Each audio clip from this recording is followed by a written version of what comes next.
नमस्कार दोस्तों, मैं हूं अजय। आपका अजय गुरुकुल में हार्दिक स्वागत है। आज जो है मैं आपके लिए भारतीय राज्य व्यवस्था यानी इंडियन पॉलिटी जो है मैं आपके सामने समझ लेके आया हूं।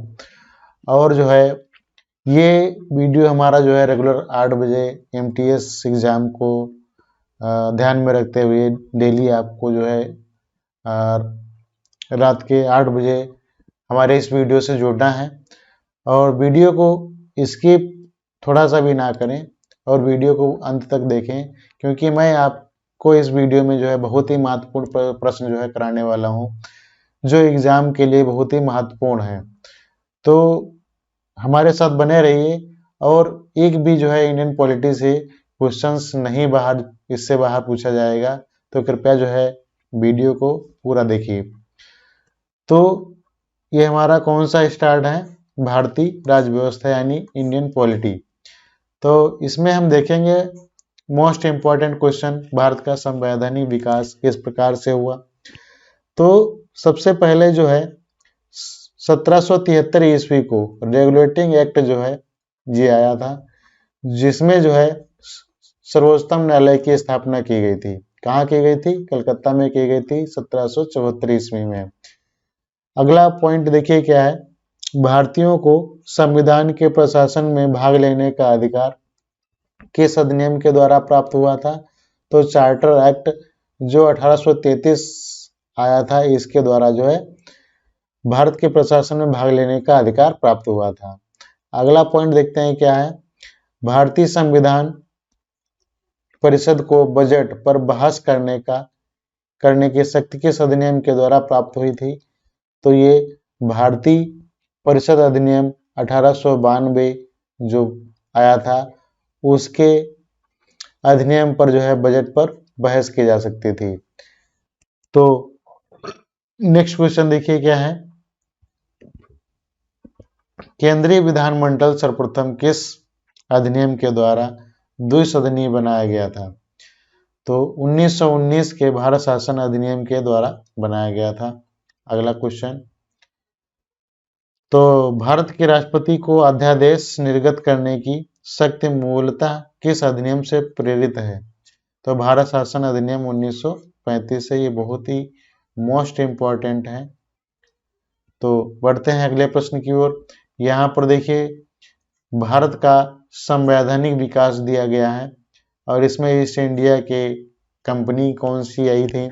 तो रेगुलेटिंग एक्ट जो है 1773 में, फिर उसके बाद में पिट्स इंडिया एक्ट आया जो 1784 ईस्वी में, फिर चार्टर एक्ट 1793, 1813, 1833, 1853, ये चार्टर एक्ट बाद में आए।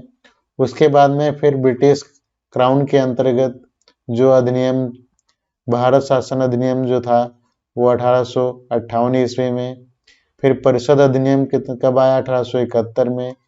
फिर ये परिषद अधिनियम अगला कब आया? 1892। तो ये जो है ये एक्ट जो है दिए गए हैं, इनको हम अगले वीडियो में बहुत ही अच्छे तरीके से डीपली इसके बारे में चर्चा करेंगे। फिर अगला पॉइंट देखिए क्या है, अगला पॉइंट है केंद्र में द्वैध शासन व्यवस्था किस अधिनियम द्वारा लागू की गई थी? तो भारत शासन अधिनियम 1935 के द्वारा लागू की गई थी। ब्रिटिश भारत में किस अधिनियम में संघीय प्रांत का प्रावधान था? तो संघीय शासन का प्रावधान किसमें था? तो भारत शासन अधिनियम 1935 ईस्वी में। फिर अगला पॉइंट देखिए क्या है, अगला पॉइंट है हमारा अखिल भारतीय संघ स्थापित करने का प्रावधान किस अधिनियम में किया गया? तो भारत शासन अधिनियम 1935 ईस्वी में। फिर भारत के संविधान के केंद्र और राज्यों के मध्य किया गया शक्तियों का विभाजन भारत सरकार अधिनियम 1935 पर आधारित है। तो 1935 अधिनियम जो है बहुत ही इम्पोर्टेंट है। अगला पॉइंट देखिए क्या है, एक निर्वाचित संविधान सभा द्वारा भारत के संविधान का निर्माण करने का प्रस्ताव किसने दिया था? तो क्रिप्स मिशन के द्वारा जो है जो संविधान के निर्माण का प्रस्ताव भेजा गया था, दिया गया था। फिर नेक्स्ट पॉइंट, ये पॉइंट हमारा बहुत ही महत्वपूर्ण है, इससे जो है एग्जाम में बार बार रिपीट होता है। फिर अगला पॉइंट देखिए, भारतीय संविधान सभा का गठन किसके अंतर्गत किया गया था? तो कैबिनेट मिशन 1947 के अंतर्गत किया गया था। अगला पॉइंट देखिए क्या है, कैबिनेट मिशन द्वारा प्रस्तुत योजना के अनुसार संविधान सभा के प्रांतों से प्रतिनिधियों का निर्वाचन किस अनुपात में किया गया था? तो 10 लाख की जनसंख्या पर एक सदस्य का प्रतिनिधित्व अनुपात किया गया था। फिर अगला पॉइंट देखिए क्या है, भारतीय संविधान का निर्माण करने वाली संविधान सभा के सदस्यों का चुनाव किसके द्वारा किया गया था? तो भारतीय संविधान का निर्माण करने वाली संविधान सभा के सदस्यों का चुनाव किसके द्वारा किया गया था? तो विभिन्न प्रांतों की विधानसभाओं के द्वारा। बढ़ते हैं अगले पॉइंट की ओर। अगला पॉइंट देखिए क्या है,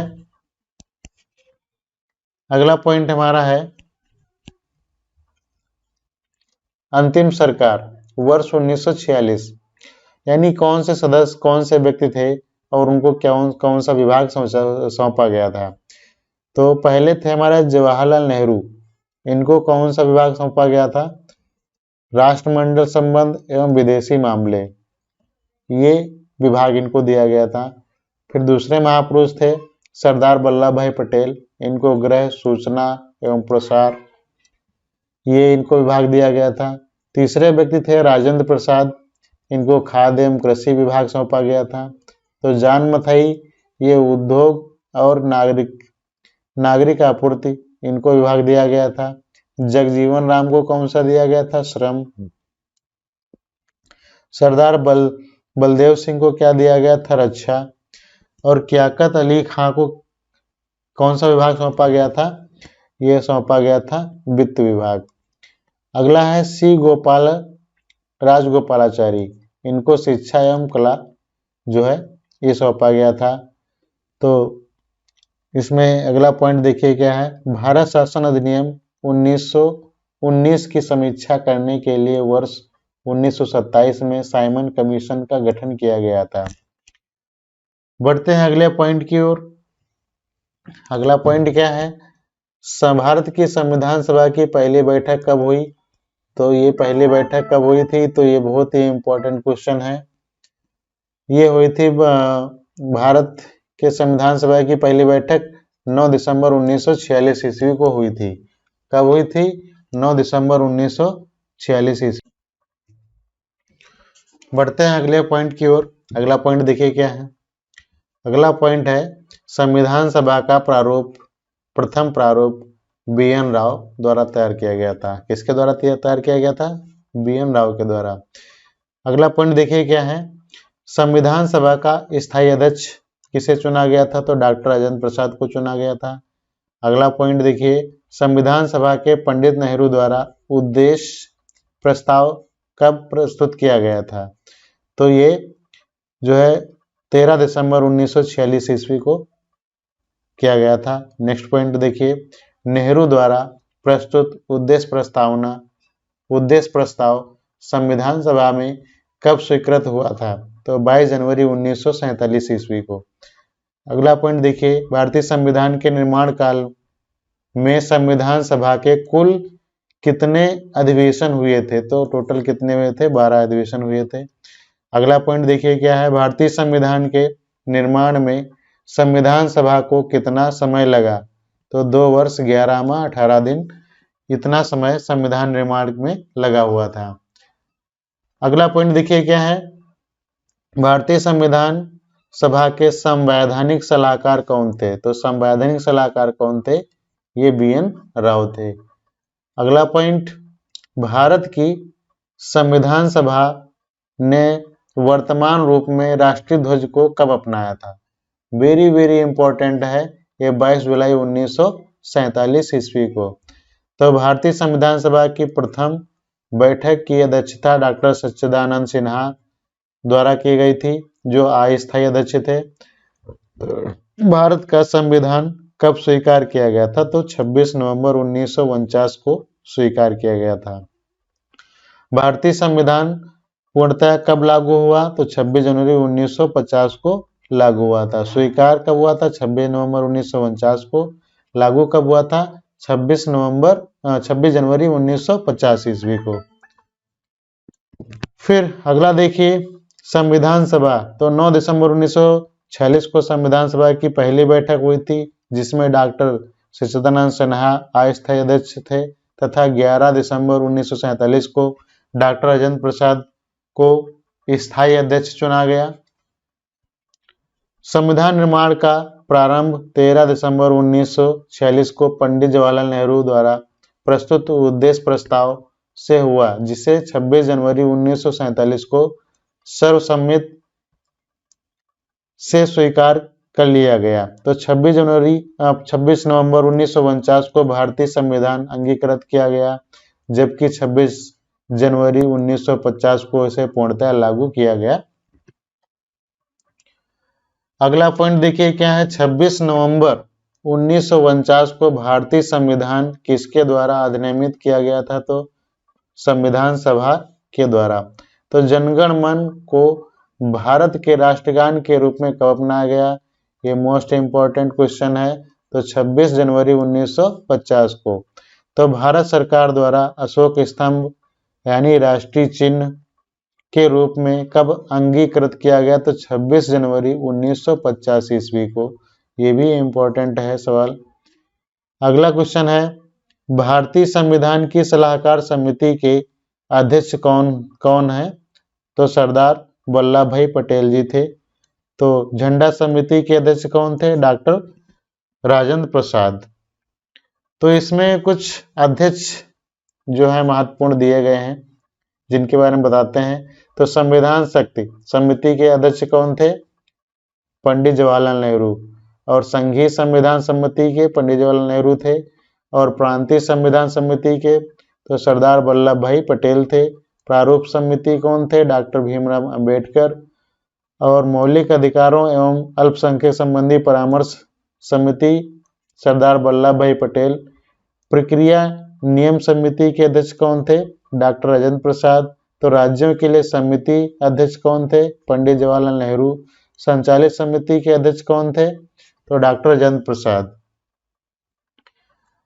नेक्स्ट पॉइंट देखिए क्या है। भारतीय संविधान के कार्यों से संबंधित समिति के अध्यक्ष कौन थे? तो जीबी मलंकर थे। तो डॉक्टर भीमराव अंबेडकर को अध्यक्षता में संविधान की प्रारूप समितियों में 6 अन्य सदस्य थे, जिनका नाम एन गोपाल स्वामी एंकर और डॉक्टर के.एम. मुंशी, बी.एम. मित्रा। बाद में इनके स्थान पर एन माधव राव अल्लादी, कृष्णस्वामी अय्यर, सैयद मोहम्मद सादुल तथा डी.पी. खेतान। बाद में इनके स्थान पर टी.टी. कृष्णमाचारी थे। नेक्स्ट पॉइंट देखिए। भारतीय संविधान सभा ने बी.डी.आर. अंबेडकर को अध्यक्षता में प्रारूप समिति का गठन कब किया? तो 19 अगस्त 1947 को इसका गठन किया। तो डॉक्टर बी.आर. अंबेडकर का भारतीय संविधान में निर्वाचन किस प्रेसिडेंसी में हुआ? तो बम्बई प्रेसिडेंसी 1947 से 1950। पहले बंगाल प्रेसिडेंसी 1946 से 1947 थी। उसके बाद में कौन हुई? तो ये बम्बई प्रेसिडेंसी हुई। तो आई होप दोस्तों यहाँ तक आपको जो महत्वपूर्ण तथ्य थे, जिनको मैंने इस वीडियो में कवर कराया है, आपको अच्छे लगे होंगे। तो आशा करते हैं कि आप जो है हमारे इस वीडियो को ज़्यादा से ज़्यादा शेयर करेंगे और अपने दोस्तों को लाइक और सब्सक्राइब कराएंगे। यदि हमारे चैनल पर नए हो तो कृपया वीडियो को सब्सक्राइब कर लीजिए और बेल आइकन को जरूर प्रेस कर लीजिए, ताकि आने वाले वीडियो को जो है आपके पास नोटिफिकेशन पहुंच सके। थैंक्स फॉर वॉचिंग दोस्तों।